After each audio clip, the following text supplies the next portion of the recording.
be removed. They're taking stuff out. Big chunks. Went to the ball to meet her pal. I'm here for the ass and inner thigh combo. He said that my butt and my gut were the parts he would pay for. How many people were disgusted? 1, 2, 3, 4, 5. So the other night, my boyfriend was sitting spread eagle on the couch, giving his gut some air, watching Monday Night Football when he goes to me, "How come it is we never have steak anymore? How come we don't have steak?" And I'm thinking, if you want steak, go get steak. Get it out of your paycheck if you want steak so bad. But then in the very same breath, he goes, "What am I talking about? You're too fat for steak. The last thing you need is fatty red meat." And he tips his beer bag and the conversation's over. I didn't say anything to him. I don't know, nothing. It's like I can't tell him off. And then later that night, he left me this liposuction ad he clipped from the classifieds on my bedside table with a signed blank check. The guy subtle or what? Share it. Do you think it doesn't make me sick? I mean, who am I that I can't tell my own boyfriend where to stick it? I'm a weenie, that's what. A big, fat wimp. That feeling. You know it. It's the one you've been getting since you were 6 years old. Miss Susie had a baby. She named her Mary Lynn. She put her in the bathtub just to see if she could swim. She drank up all the water. She ate up all the soap. She tried to eat the bathtub, but it wouldn't go down her throat. It starts like a tidal wave under your feet and grows until you forget your name and the people you love, and all you know is you have to eat. You think that if you dare to open your mouth, all of creation would get sucked right in. You think about eating alone in your bed, making love to a Twinkie, devouring it desperately, hungry for it. You sneak out of bed. You don't think he hears you. You run down the stairs to where you get the sugar snacks behind the TV. You're alone at last. You're devouring it, handful, fistful, hand over hand. Tastes like everything you never had. And it rises from a moan to a wail in your ears. It's pulsating through your body. It's chocolate you're hearing. It's the middle of the night in a winter storm morning. You're about to drive clear across town for 52 ounces of chocolate love. Now you're gorging, cramming it thick down your throat. All chewy, chips ahoy, and no room to breathe. You have to have it. Then you're doubling over, spitting and shaking, face in the toilet. So sorry. So ashamed. You eat and you eat until you can't fit another bite into your body. You're bloated, drowning from the inside out. A caged whale. You can't move an inch. You're done. You're done for. So you throw out the evidence. Flush down the rest. And you go back to doing what you were doing before. But you know you did it. You may be making like everything is fine, but you know what you've done. You bit it, you blew it. It's your fucking fault you lost control. You knew better than that. So it's time to make an adult decision. Throw out the evidence. You think of every sin in your past. Every slice of pie. Every French fry. Every chocolate croissant. You know it's all in there, simmering under your skin. And this nice man is going to get rid of it all for you.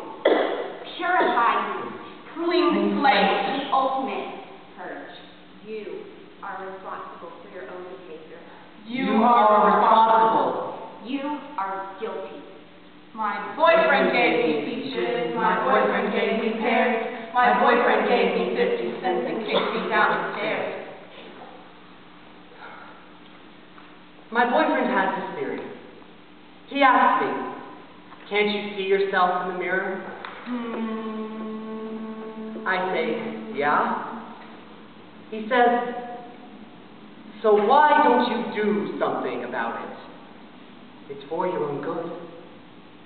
You know about the heart attacks, the brain tumors, the amputations. But how many times do I have to tell you what really happens to guys who get fat? Fat guys go crazy more often than thin guys do. He read an encyclopedia that it had something to do with metabolism. Fat guys let their cells get unbalanced. He tells me that my body has to send more blood down to my fat, so it can't spend the time it should in my brain. It's like there's this system inside of me, and everything in it has to balance. If I add a little too much of one thing, it throws everything off. That's why he said maybe a surgical cure, so that I can get rid of this parasite fat. Maybe I'll start acting more normal. Little baby Sally was sick in bed. Sally called her mama and her mama said, "Little baby Sally, you're not sick. All you need is a peppermint stick." My mama was not always right. Oh, you should have seen her. Some nights when my father would come home from work, the whole place would get silent, like the grave. All you could hear was him chewing with his mouth open, and the sound of his silverware hitting the plastic. My mama, and it's too late for me now. But the day I had a kid, I made her a promise. She was going to know who she was and know what was going to walk all over my kid. Then I came home from work the other day, and there she is, my stupid kid, laying in front of the bathtub with her blonde hair dyed pitch black, where it was black as tar. I wanted to kill her right then and there. I wanted to knock her head off her skinny little neck. But instead of killing her, I just looked at her and I said, "Sweetie, what the hell did you do to your hair?" And she points over at the counter, and laying there is one of those EPT plus pregnancy tests. Pink, pregnant. White, not pregnant. And sure enough, there it is, pink as an Easter egg. Talk about history repeating itself. Suddenly I'm 16 and with that sinking feeling in my stomach. This is the way we bake our cake, bake our cake, bake our cake. This is the way we bake our cake so early Friday morning. This first picture of me is at my first birthday party. I'm screaming with laughter and holding up my hand to show the camera. I'm covered with chocolate cake. Apparently I was quite verbally advanced, and my parents were showing me off, saying, "She is a genius and understands everything. She'll do anything." So my Uncle Jake says, "Smush that chocolate cake all over your face, sweetheart." And I did, of course, because I was just that smart. And I ruined my dress, and they took a picture of me humiliating myself when I was 12 months old.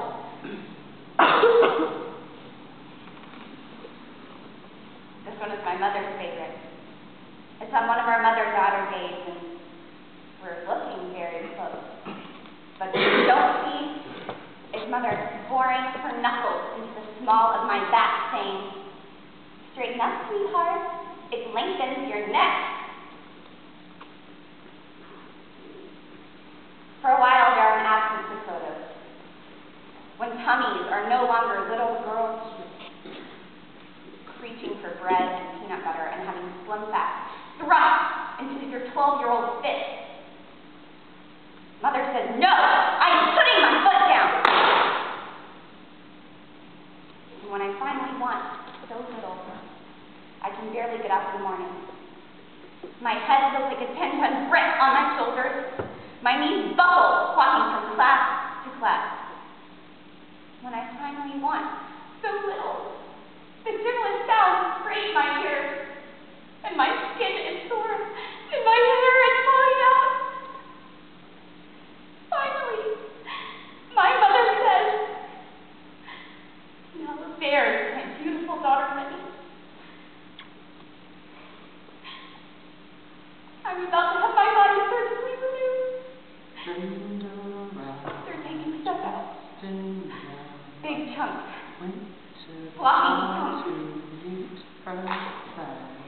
to the axe and inner thigh combo.